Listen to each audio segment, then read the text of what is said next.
എല്ലാവർക്കും നമസ്കാരം. ഞാൻ രമ്യ സന്തോഷ്. ഇന്നത്തെ വീഡിയോയിൽ വിഷു സദ്യയിലെ പ്രധാന വിഭവമായ കൈതച്ചക്ക കിച്ചടി എങ്ങനെ എളുപ്പത്തിൽ വീട്ടിലുണ്ടാക്കുന്നതെന്ന് കണ്ടു നോക്കാം.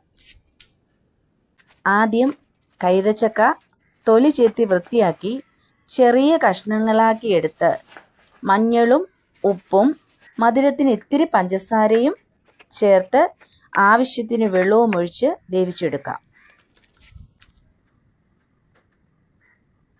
പഞ്ചസാര മധുരം കൂടുതലായി വേണമെങ്കിൽ മാത്രം ചേർത്താൽ മതി.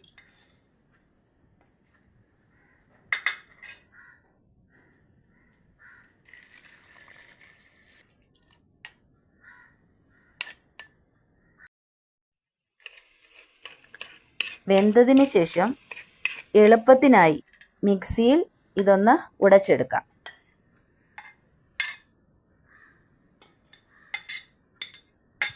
ഇതിനിടെ നമുക്ക് ഇതിൻ്റെ അരപ്പൊന്ന് റെഡിയാക്കിയെടുക്കാം. അതിനായി തേങ്ങ, പച്ചമുളക്, ജീരകം, കടുക്, ഇഞ്ചി, വെളുത്തുള്ളി എന്നിവ ചേർത്ത് ഒരു പേസ്റ്റ് രൂപത്തിൽ അരയ്ക്കാം.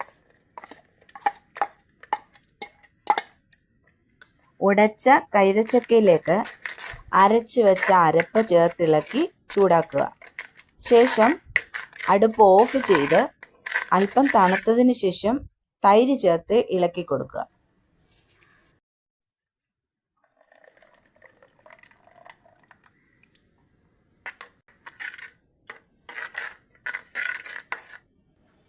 അതിലോട്ട് ടേസ്റ്റിന് വേണ്ടിയിട്ട് കഴുകി വച്ചിരിക്കുന്ന മുന്തിരിങ്ങ ഇട്ട് കൊടുത്ത് നമുക്ക് കടുക് താളിച്ചെടുക്കാം.